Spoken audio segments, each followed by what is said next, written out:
औज़ुबिल्लाहिमिनश्शैतानिर्रजीम बिस्मिल्लाहिर्रहमानिर्रहीम। उम्मीद है कि आप सब खैरियत से होंगे। आज की इस वीडियो में हम समझेंगे हाइड्रोलिसिस के टॉपिक को और इसके बाद कंडेंसेशन को। तो सबसे पहले शुरू करते हैं हाइड्रोलिसिस, जो कि चैप्टर नंबर 2 का टॉपिक है। इसका डेफिनेशन है the process in which polymers are break down into monomers. सबसे पहले समझते हैं कि पॉलीमर्स क्या होते हैं और मोनोमर्स क्या होते हैं। तो पॉली का मतलब होता है बड़ा और मर्स का मतलब होता है टुकड़ा। मिसाल के तौर पर ये पेज है, ये एक पूरा पॉलीमर है। अब इसे हम ब्रेक करें यानी ब्रेक डाउन करें, छोटे छोटे पीसेस में कन्वर्ट करें, इसके छोटे छोटे कागज बनाए, छोटे टुकड़े बनाए, तो वो तमाम टुकड़े जो होते हैं छोटे छोटे, उनको क्या कहा जाता है? उनको मोनोमर कहा जाता है और उस पूरे पेज को पॉलीमर कहा जाता है। तो पॉलीमर किसी बड़े टुकड़े को कहते हैं और मोनो का मतलब छोटा होता है, मर्स का मतलब छोटे टुकड़े होते हैं। तो इस तरह मोनोमर्स यानी छोटे टुकड़े। द प्रोसेस वो प्रोसेस जिसके जरिए हम किसी बड़े चीज को, बड़े टुकड़े को, बड़ी चीज को हम तोड़े, ब्रेक डाउन इनटू मोनोमर्स यानी छोटे टुकड़ों में डिवाइड करें उसे, बाय एडिशन ऑफ वाटर यानी पानी के जरिए। यानी कोई बड़ा चीज है, उसके अंदर हम पानी डालें और पानी के जरिए उस बड़े चीज को हम छोटे टुकड़ों में कन्वर्ट करें, उस प्रोसेस को कहा जाता है हाइड्रोलाइसिस। ये एक चार्ट है जो कि अगर आप बनाएंगे तो इसके आपको मार्क्स मिलेंगे। ये चार्ट क्या कहता है कि मोनोमर है, इसके बाद इसके ज्वाइंट है किसी दूसरे मोनोमर से, फिर तीसरे मोनोमर से, और इस तरह ये एक चेन बना हुआ है।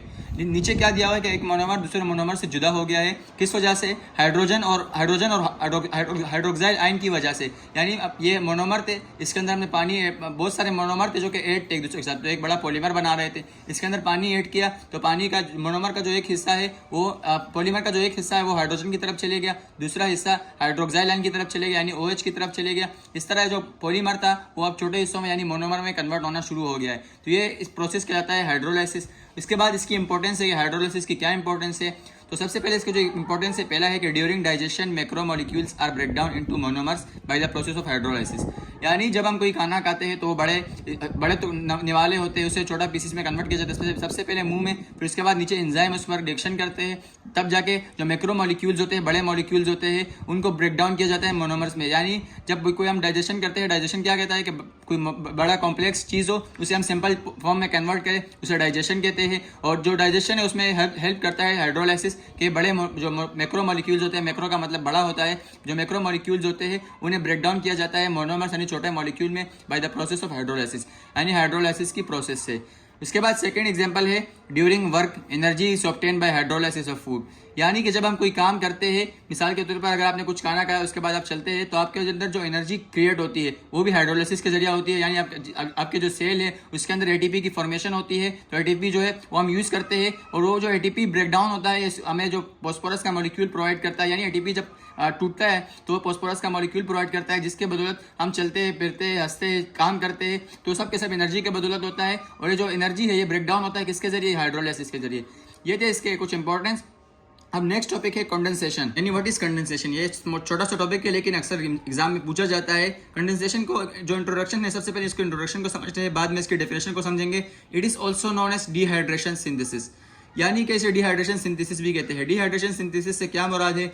सबसे पहले डी का मतलब समझते हैं, DE का मतलब है कमी, हाइड्रेशन का मतलब है वाटर यानी पानी की कमी, सिंथेसिस बनाना यानी पानी की कमी से किसी चीज को बनाना, डिहाइड्रेशन सिंथेसिस कहते हैं। और सिंपल वर्ड में हम कह सकते हैं कि ये हाइड्रोलिसिस का रिवर्स है। जैसे कि हाइड्रोलिसिस में हम किसी चीज में पानी ऐड करते हैं तो इसके जरिए पॉलीमर जो बड़ा मॉलिक्यूल्स होता है वो छोटे मोनोमर्स में कन्वर्ट हो जाता है। इस तरह जो कंडेंसेशन है इसमें बहुत सारे मोनोमर होते हैं, उनसे पानी को रिमूव किया जाता है यानी डिहाइड्रेट किया जाता है, पानी को निकाला जाता है, जिसके जरिए मोनोमर जो है वो आपस में मिल जाते हैं। तो condensation is just opposite to hydrolysis. अब इसकी डेफिनेशन की तरफ चलते हैं। इसकी डेफिनेशन है कि the process in which monomers are joined to form polymer. यानी ये बिल्कुल ही रिवर्स है हाइड्रेशन का। जैसे कि हाइड्रेशन का क्या टॉपिक था कि the process in which polymers are break down into monomers. तो इसमें क्या है कि जो मोनोमर से उसे ज्वाइन किया जाता है पॉलीमर में by the removal of water. वहां पे था एडिशन ऑफ वाटर, यहाँ पे है रिमूवल ऑफ वाटर। यानी कि छोटे छोटे बहुत सारे टुकड़े हैं, उनके दरमियान पानी है और आपने उस पानी को रिमूव किया। पानी के रिमूव करने के नतीजे में वो सारे मोनोमर जो है वो आपस में मिल गए और उसके नतीजे में एक बड़ा पॉलीमर बन गया। इस प्रोसेस को कहा जाता है कंडेंसेशन। ये एक उस तरह का चार्ट है। ये मोनोमर्स है, ये मोनोमर है, ये मोनोमर, और इनके बीच में पानी है यानी हाइड्रोजन आयन एक ही तरफ है, एक दूसरी तरफ OH आयन है, जिसके जरिए से ये एक दूसरे से अलग है। उसके बाद यहाँ पे H है, यहाँ पे OH है, ये एक दूसरे से अलग है। लेकिन हाइड्रोजन और ऑक्सीजन की रिमूवल से ये क्या हो गया, आपस में बॉन्ड बना दिया इन्होंने और एक बड़ा चेन बन गया और इस चेन के जरिए बहुत सारे मोनोमर आपस में मिल गए। और जब मोनोमर मिलते हैं बहुत ज्यादा तो बनाते हैं पॉलीमर, और जब पॉलीमर को ब्रेक डाउन किया जाता है तो बनाते हैं मोनोमर। अब इसकी भी एक इंपॉर्टेंस है कि इन ऑटोट्रोपिक ऑर्गेनिज्म, यानी ऑटोट्रोपिक से क्या मुराद है, वो तमाम जानदार जो खुद अपना खाना बना सकते हैं, जैसे कि प्लांट्स हो गया और भी बहुत से जो ऑर्गेनिज्म है वो अपना खाना खुद तैयार कर सकते हैं, तो उन्हें कहा जाता है ऑटोट्रोपिक ऑर्गेनिज्म।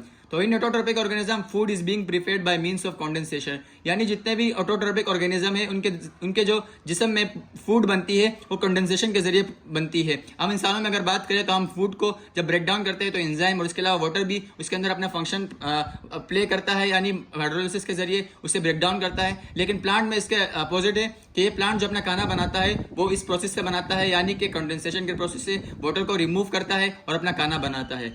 इसके बाद एक छोटा सा सवाल दूसरा भी है, आप इसे भी कर लीजिए क्योंकि रीजन का क्वेश्चन है और रीजन के क्वेश्चन आपके जोलॉजी में भी आते हैं, जो कि 4 रीजन करने होते हैं और उसके मार्क्स होते हैं, तकरीबन 8 मार्क्स होते हैं। तो ये रीजन है कि why carbon is termed as essential element. जैसे कि इस चैप्टर के शुरू में मैंने आपको समझाया था कि कार्बन जो है ऑर्गेनिक मॉलिक्यूल है। ऑर्गेनिक मॉलिक्यूल सारे मॉलिक्यूल्स होते हैं जिनमें कार्बन पाया जाता है और कार्बन एक एसेंशियल एलिमेंट है। इसे क्यों कहा जाता है कि एसेंशियल है, यानी क्यों अहम है कि सारे जो मॉलिक्यूल है, चाहे लिपिड हो, कार्बोहाइड्रेट हो, इसके अलावा प्रोटीन हो, तो इन सब में जो है कार्बन पाया जाता है। तो चलिए इसको समझते हैं कि कार्बन को एक अहम एलिमेंट क्यों कहा जाता है। Carbon is a tetravalent atom, यानी कार्बन एक टेट्रावेलेंट एटम है। कार्बन को टेट्रावेलेंट इसलिए कहा जाता है क्योंकि कार्बन का जो एटॉमिक नंबर है वो 6 है, आपने पढ़ा होगा। तो 6 है तो कार्बन का जो पहला शेल है, यानी ये अगर बात करें न्यूक्लियस के ऊपर, तो न्यूक्लियस के अंदर जो है प्रोटॉन और न्यूट्रॉन होता है और उसके पहले शेल में 2 इलेक्ट्रॉन होते हैं और दूसरे शेल में 8 इलेक्ट्रॉन होते हैं। लेकिन कार्बन के पास क्या है, टोटल 6 इलेक्ट्रॉन है। पहले शेल में 2 आ गए, बाकी जो 4 रिमेनिंग होते हैं वो दूसरे शेल में होते हैं और उनको 4 जो इलेक्ट्रॉन है उनकी रिक्वायरमेंट होती है। तो इस तरह कार्बन जो है टेट्रावेलेंट एटम है और having 4 electron.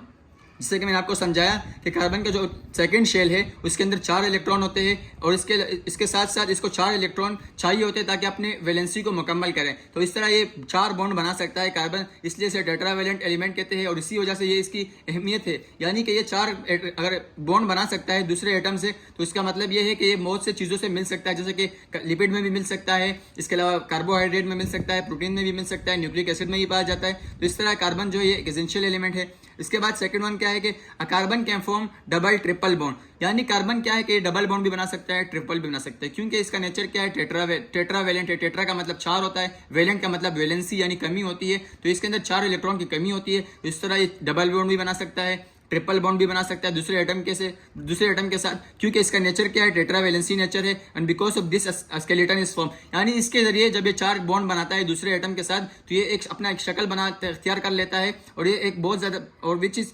Skeleton is form from which many organic compounds are being made, यानी उस स्केलेटन यानी उस ढांचे के बदौलत बहुत ज्यादा ऑर्गेनिक कंपाउंड बनते हैं, जिसमें यानी कंपाउंड ऑर्गेनिक कंपाउंड से क्या मानते हैं, जिसमें कार्बन पाया जाता है। तो इसके जो टेट्रावेलेंट नेचर है इसके बदौलत ये बहुत ज्यादा ऑर्गेनिक कंपाउंड बनाता है और इस तरह कार्बन को टेट्रावेलेंट एलिमेंट के जरिए एसेंशियल एलिमेंट कंसिडर किया जाता है। ये था एक रीजन जो कि इंपॉर्टेंट था, आप इसे कर लीजिए। और ये चैप्टर नंबर 2 का जो टॉपिक था ये अभी आज के इस वीडियो में हमने खत्म किया। बाकी जो रिमेनिंग टॉपिक है उसको हम नेक्स्ट वीडियो में भी अपलोड करेंगे और बाकी जो नेक्स्ट चैप्टर है उनसे इंशाल्लाह उसे भी हम अपलोड करेंगे।